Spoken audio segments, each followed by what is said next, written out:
জোকা থেকে তারাতলা নয়, এবার থেকে জোকা থেকে মাঝেরহাট পর্যন্ত চলবে মেট্রো। কেন এই সিদ্ধান্ত? আবির প্রতিনিধি আমার সঙ্গে রয়েছেন, বলতে পারবেন আবির?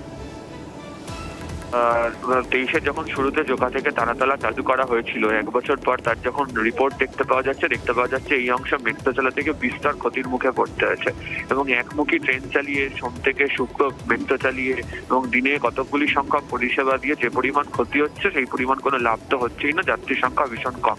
এক্ষেত্রে দাঁড়িয়ে তাই মাঝিরহাটকে দ্রুত তারা চালু করতে চাইছেন। ইতিমধ্যে মাঝিরহাট জংশন স্টেশন হয়ে যাবে, কারণ শিয়ালদা দক্ষিণ শাখা স্টেশনের সঙ্গে সেটি যুক্ত হয়ে যাবে এবং এর ফলে প্রচুর সংখ্যক যাত্রী তারা মনে করছেন তারা পারবেন। সেই কারণেই ট্রায়াল রান শুরু দেওয়া হয়েছে এবং স্টেশনের পরিকাঠামো প্রায় শেষ।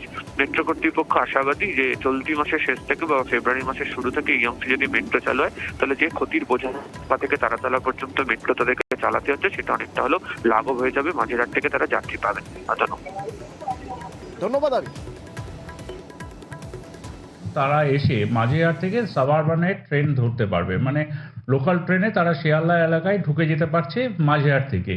তার জন্য আলাদা করে কলকাতা শহরে ঢোকার কোনো আর দরকার পড়ছে না। টিকিটিং সিস্টেমে অত্যাধুনিক সিস্টেম করছি, আমরা কাউন্টার্সও বাড়াচ্ছি। যেহেতু এটা মানে একটা ইন্টিগ্রেশন হচ্ছে, সংযোগ স্থল হচ্ছে ইস্টার্ন রেলওয়ে এবং মেট্রো রেলওয়ে, সেই জন্য আমরা এই স্টেশনটাকে উপর গুরুত্ব দিই যাতে এই স্টেশনটা থেকে মানুষের অ্যাক্সেসটা অনেক বেশি হয়, অনেক যাতায়াতের সুবিধা হয়, সেই কথা মাথায় রাখছি।